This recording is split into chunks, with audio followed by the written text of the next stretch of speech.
नसरापूर घटनेतील आणखी संतापजनक तपशील समोर।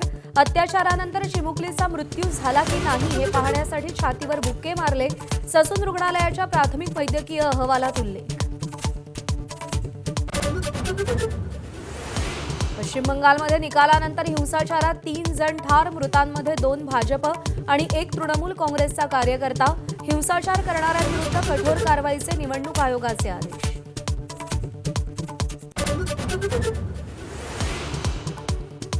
अभिनेता विजयची विधिमंडळ नेतेपदी निवड। सत्ता स्थापनेसाठी टीव्हीकेची काँग्रेससह छोट्या पक्षांना साथ। उद्या विजय मुख्यमंत्री पदाची शपथ घेण्याची शक्यता। केंद्र सरकारकडून उसाच्या FRP मध्ये 100 रुपयांची वाढ। आगामी हंगामात उसाला प्रति टन 3650 रुपयांचा हमी भाव। प्रति टन 300 रुपयांची वाढ हवी, राजू शेट्टींची मागणी।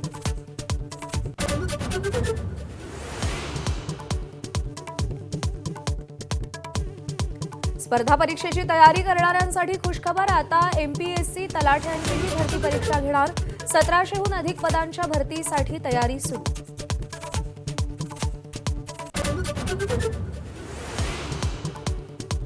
नाशिकच्या काळाराम मंदिरावर आज 21 फुटांच्या ध्वजस्तंभावर धर्मध्वजाची प्रतिष्ठापना। मुख्यमंत्री देवेंद्र फडणवीस आणि माजी राष्ट्रपती रामनाथ कोविंद उपस्थित राहणार।